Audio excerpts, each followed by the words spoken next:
जैसे अस्थि उठाते हैं, अस्थि फूल उठाते हैं, जो हार्ड जीव के, मनुष्य के, स्त्री या पुरुष के जला दिए जाते हैं, शरीर को अंतिम संस्कार कर दिया जाता है शरीर का, उसके बाद उसके कुछ कण हड्डियों के बच जाते हैं, उनको फूल बोलते हैं, अस्थि बोलते हैं।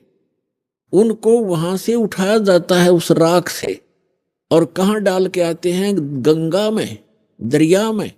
क्यों डालते हैं? ये तो एक बहकाने वाली बात है कि वहां गति करवाने जाते हैं। मरने के बाद जीव चला गया जहां जाना था, उन हड्डियों के कहीं फेंकने से, दरिया में डालने से गति होती है।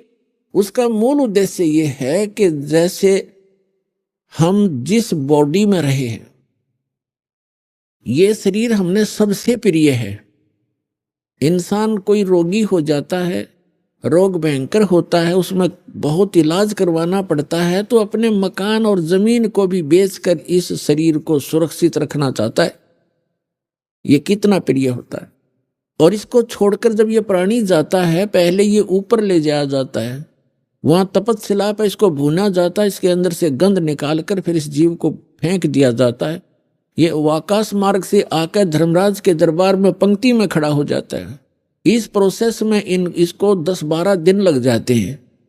इसलिए 13वें दिन ये वापस आ जाता है, जहां इसने गधा बनना है, कुत्ता बनना, सूअर बनना है या भूत बनना है, उस लाइन में फिर लग जाता है। तो ये प्रेत बन जाते हैं अधिकतर। भूत पूज कर भूत बनेंगे, तो हम सब भूतों की पूजा ही करते थे। तो प्रेत बनकर आता है कहाँ? अपने घर में। घर से फिर अपने शरीर को खोजता है, मेरा शरीर कहाँ, उसमें प्रवेश करूं। फिर वो वहां से चलता चलता जाता है, क्योंकि एक फिल्म सी बनी होती है, वो फिर वहां जाता है जहां उसका अंतिम संस्कार किया होता है।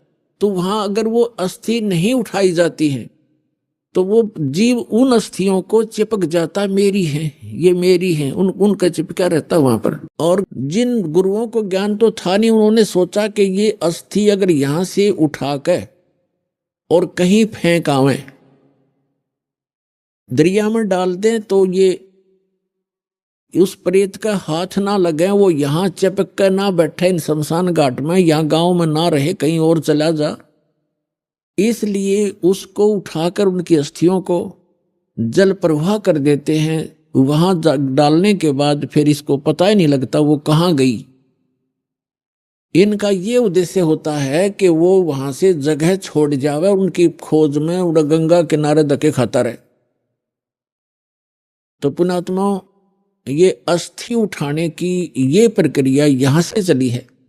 और इसको उठाओ या ना उठाओ, ये कोई फायदा नहीं, उसमें कोई लाभ या हानि नहीं है उस जीव को जो चला गया शरीर को छोड़कर बाद की क्रियाओं से। अब ऐसे ही जैसे आपको बहुत बार बताया है कि इस प्राणी को मानव शरीर 2 प्रकार से प्राप्त होता है। एक तो 84 लाख योनियों को भोग गए, एक टर्न वाइज एक मानव शरीर कंपलसरी प्राप्त होता है। और दूसरे प्रकार का वो होता है जो शुभ संस्कारों से लगातार भी कई मनुष्य जीवन आपके पूर्व जन्म के पुण्य संस्कारों से हो जाते हैं।